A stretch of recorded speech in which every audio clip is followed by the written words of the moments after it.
Hello everyone. जो हम पढ़ रहे थे मानसून के बारे में, मानसून जो शीत ऋतु ना सॉरी वर्षा ऋतु थी, उसमें जो मानसून आता है उसके बारे में हम पढ़ रहे थे। तो हमने मानसून के बारे में पढ़ा था कि जो मानसून है इसकी उत्पत्ति है ना, जो दक्षिणी गोलार्ध है, दक्षिणी गोलार्ध की व्यापारिक पवनों के कारण इसकी मानसून की उत्पत्ति हुई है। और ये अरबी भाषा के मौसम शब्द से लिया गया है, जिसका अर्थ क्या होता है, मौसम या ऋतु होता है। इसको दक्षिणी पश्चिमी मानसून भी कहते हैं। फिर हमने इसकी दो शाखाएं होती हैं, उनके बारे में अब पढ़ेंगे। फर्स्ट है अरब सागर की शाखा। सेकंड है बंगाल की खाड़ी की शाखा, बंगाल की खाड़ी की शाखा।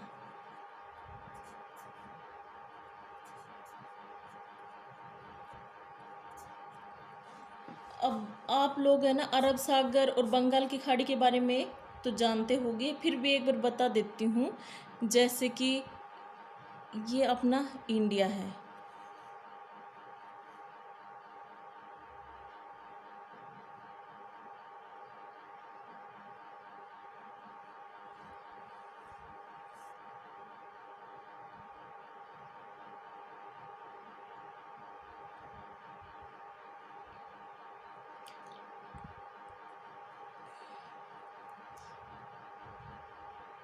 ये क्या है, इंडिया है। तो इसमें यहाँ पे है अरब सागर, अरब सागर,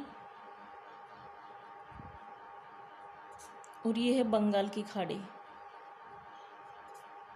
की खाड़ी। और जो ये मानसून है वो यहाँ पर, जैसे ये है अपने 0 डिग्री इक्वेटर है, भूमध्य रेखा 23.5 डिग्री तो यहाँ से गुजरती है, तो ये भूमध्य रेखा है। तो जो दक्षिणी पश्चिमी है ना, जो इसकी उत्पत्ति होती है वो दक्षिणी व्यापारिक पवनों के कारण होती है। तो ये जैसे ये पवनें आती हैं, ये व्यापारिक पवनें ऐसे आ रही हैं, तो ये इंडिया में आके है ना, मतलब दक्षिणी व्यापारिक पवनें हैं, ये अपनी दिशा चेंज कर देती हैं। तो जो अब इसमें जो वर्षा होती है मानसून में, वो किसके कारण, दो शाखाओं के कारण होती है, अरब सागर की शाखा और बंगाल की खाड़ी की शाखा। अब ये अरब सागर की शाखा है, अपना राजस्थान कहाँ है, अपना राजस्थान ये है, अपना राजस्थान,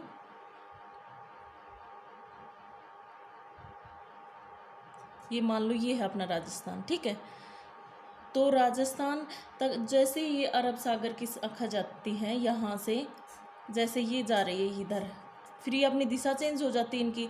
तो ये सबसे पहले तो यहाँ पे गुजरात में प्रवेश करती है, फिर ये अपने राजस्थान में जाती है। तो ये जो राजस्थान में है ना प्रवेश करती है, वो 1 जुलाई की समथिंग, 1 जुलाई को जाती है अरब सागर की शाखा के कारण, ठीक है। और सबसे पहले कहाँ पे, बांसवाड़ा ज़िले में प्रवेश करती है। और जो इसकी दिशा है, जो अरब सागर की शाखा जाती है, ये दक्षिण पश्चिम से उत्तर पूर्व की होती है, यानी कि ये ऐसे जा रही है ये शाखा, ऐसे। तो अपनी अरावली है, उसकी भी दिशा ऐसे ही है, ये वाले, ये अरावली है, देखो यहाँ पे है, ये अरावली है राजस्थान में, और इसकी जो दिशा है वो भी ऐसे ही है। तो जो ये अरब सागर की जो मानसून आती है, ये अरावली के समांतर होते हुए निकल जाती है, यानी कि या तो इसकी दिशा चेंज होती, या ये जो अरावली है इसकी दिशा चेंज होती, तो राजस्थान में अधिक वर्षा हो पाती। तो ये जो वर्षा यहाँ पर कम होने का कारण क्या बताया है, अरावली का समांतर होना। जो ये अरब सागर से जो मानसून आती है, इसका अरावली के समांतर होना वर्षा कम होने का कारण माना जाता है, ठीक है। और जो अगला है ये बंगाल की खाड़ी की शाखा। जैसे बंगाल की खाड़ी है, अब देखो आप लोग यहाँ से, जैसे अब इसकी दिशा ऐसे है, ये मानसून जा रही है, तो अपना राजस्थान कितनी दूरी पर पड़ जाता है, काफ़ी दूरी हो जाती है इससे। तो अगर इसका पास वाला एरिया होता है तो यहाँ पे तो अधिक वर्षा हो जाती है, और यहाँ तक जाते जाते जैसे राजस्थान तक पहुँचते पहुँचते इसकी आर्द्रता में कमी आ जाती है, आर्द्रता में कमी आ जाती है, क्योंकि है ना ये है ना बंगाल की खाड़ी जैसे भी मानसून आती है तो है ना ये जैसे बारिश करती है तो पहले तो ज़्यादा मतलब जो हैवी होती है, तो वो इधर वाला एरिया है ना यहाँ पर ये अधिक बारिश कर देती है, फिर यहाँ पर आते आते ये मतलब इसकी आर्द्रता कम हो जाती है, यानी कि इसमें बारिश में कमी आती चली जाती है। तो राजस्थान में है ना पहुँचते पहुँचते ये काफ़ी जो पश्चिमी एरिया है यहाँ पर पहुँचते पहुँचते तो ये एकदम ही शुष्क सी हो जाती, थोड़ी बहुत बारिश होती है। और राजस्थान में जो बंगाल की खाड़ी है इनमें जो हवाएं चलती हैं राज्य में उसको क्या कहते हैं, पुरवैया, यानी कि जो बंगाल की खाड़ी की मानसून आती है उससे पहले जैसे हवाएं वगैरह चलती है ना उसको क्या कहा जाता है, पुरवैया कहा जाता है।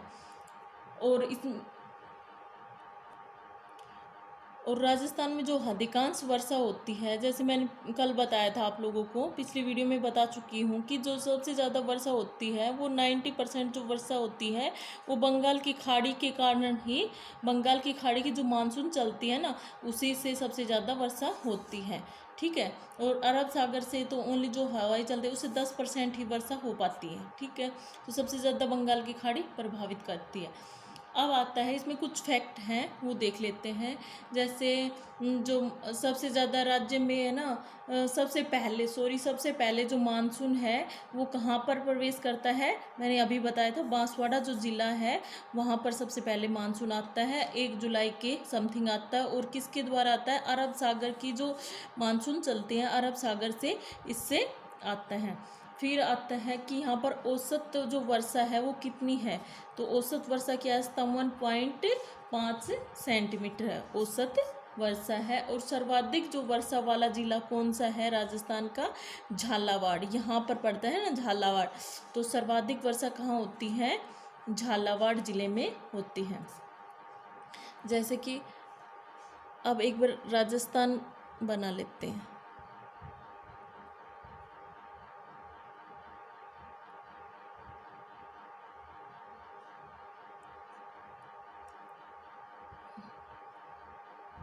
ये मान लो अपना राजस्थान है, ठीक है। तो यहाँ पर इस वाले एरिए में सबसे ज़्यादा यानी कि झालावाड़ है ना इसमें सबसे ज़्यादा बारिश होती है। और सबसे आर्द्र जिला है वो कौन सा है, झालावाड़ ही है, झालावाड़ सबसे आर्द्र जिला है।